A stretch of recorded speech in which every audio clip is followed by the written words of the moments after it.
Ang programang ito ay rated SPG. Striktong patnubay at gabay ng magulang ang kailangan. Maaaring may masiselang tema, lengguwahe, karahasan, sexual, horror o droga na hindi angkop sa mga bata. Alam na nila Zoe na si Giselle ang nagdukot kay Morgana. Alamin natin. Welcome back sa aking channel, mga kaganapan sa abot kamay na pangarap. Napaka-intense nga ng mga kaganapan sa abot kamay na pangarap. Hawak na ni Giselle si Morgana. Handang-handa na si Giselle na isagawa ang planong paghiganti niya kay Morgana. Plano ni Giselle na ipahiya din si Morgana sa maraming tao sa social media, gaya na lang ng ginawa nitong si Morgana sa kanya. Walang kamalay-malay ang tauhan ni Morgana na si Gilbert at si Olga, na nailabas na ng tauhan ni Giselle si Morgana sa spa para dalhin sa lugar na kung saan isasagawa ni Giselle ang pamamahiya kay Morgana. Kaya naman nang napansin ni Gilbert na tila may kakaibang nangyayari sa amo nilang si Morgana, ay minabuti nilang hanapin ito sa loob. Wala silang natagpuang Morgana, maliban na lang kay Giselle. Mas lalong lumakas ang kutob ni Gilbert na may nangyayaring masama sa amo nilang si Morgana. Lalo pa at napag-alaman ni Gilbert na nasa iisang lugar si Morgana at si Giselle, na talaga namang aso't pusa kapag nagkikita. Nagkunwari si Giselle na walang kinalaman sa pagkawala ni Morgana, pero malakas ang kutob ni Gilbert na si Giselle ang may pakana ng pagkawala ng amo nilang si Morgana. Ire-report na sana ni Gilbert kay Madam Chantal ang hinala nito na si Giselle ang kumuha at kumidnap sa amo nila na si Morgana. Subalit na udlot ito nang mapag-alaman ni Olga na isinugod si Madam Chantal sa ER dahil sa biglaang pagkahilo nito, sanhi para manghina ang katawan ni Madam Chantal. Kaya minabuti na lang muna nila Gilbert at ni Olga na puntahan si Madam Chantal sa Apex at ipagsantabi muna ang paghahanap kay Morgana. Pinagbintangan ni Zoe ang pamilya nila Annalyn na may kinalaman sa pagkawala ni Morgana, dahil si Tiang Susan lang naman daw ang may motibo at nagbitaw ng banta laban sa tita Morgana nitong si Zoe. Pilit namang tinatanggi ng pamilya nila Annalyn na wala silang kinalaman sa pagkawala ni Morgana. Tumindi ang tensyon sa pagitan ng pamilya ni Annalyn laban sa maglolang si Madam Chantal at Zoe. Dumating pa sa punto na nagbabuyan na sila sa isa't isa at hindi na naisip ang mga tao sa paligid nila. Galit na galit si Doc Ray sa ginawa ng dalawang panig dahil hindi na nila nirespeto ang mga tao sa ospital. Tumigil lang ang sagutan nang sabihin ni Annalyn kay Zoe na walang ebidensya si Zoe para ipagdikdikan na ang pamilya ni Annalyn ang nagtatago kay Morgana.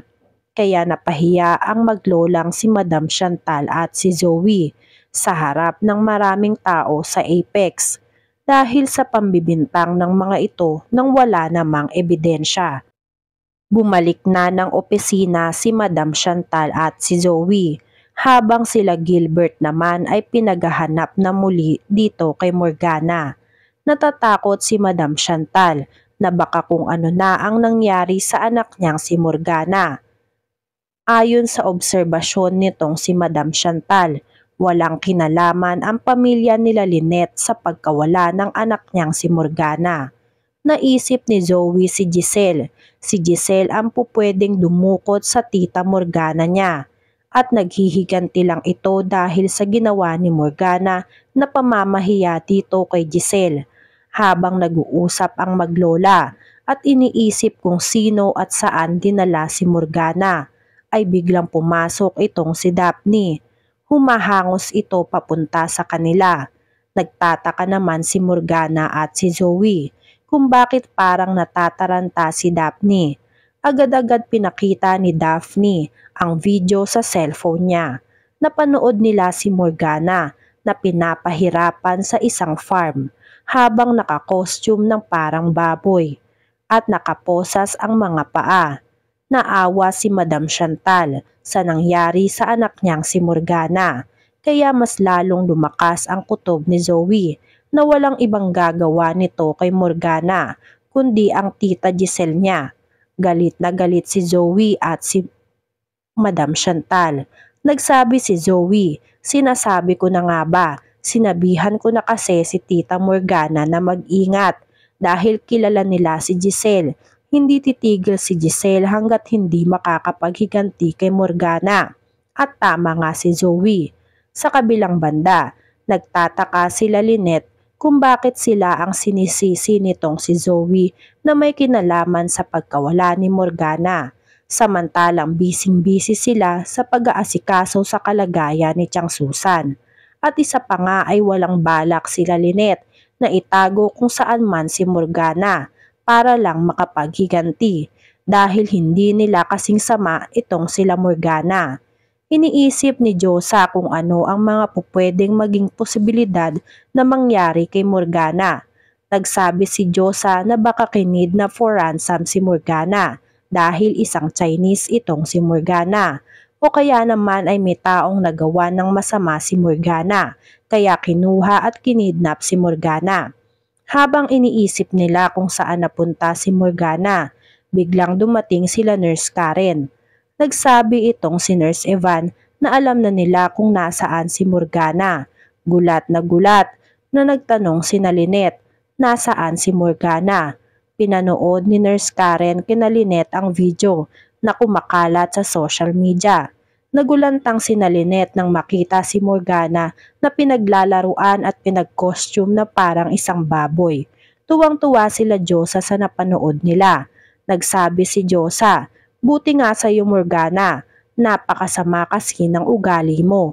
Sinabi ni Tiang Susan, "Buti nga sa iyo Morgana, ang bilis talaga ng karma.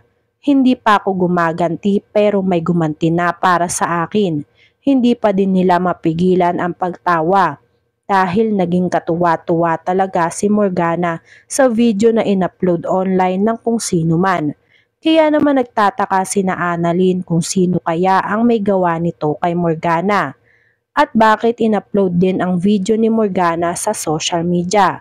Maya-maya, biglang naisip ni Annalyn ang narinig niya kay Giselle nung magkasama sila na maghihiganti si Giselle sa lahat ng ginawang pamamahiya ni Morgana sa kanya. Kaya sinabi ni Annalyn kina Lynette kung sino ang hinala niya na may gawa ng yun kay Morgana. Nagimbal si Lynette sa sinabi ni Annalyn dahil hindi talaga malabo na si Giselle ang may pakana ng pandurukot kay Morgana dahil sa narinig ni Annalyn. Hanggang kailan kaya pahihirapan ni Giselle si Morgana? Yan nga ang mga kaganapan at mga dapat nating abangan dito sa Abot Kamay na Pangarap. Kung gusto nyo pa ng mga ganitong klaseng video ay mag-subscribe at i-like itong video na to. Maraming salamat po. I got you!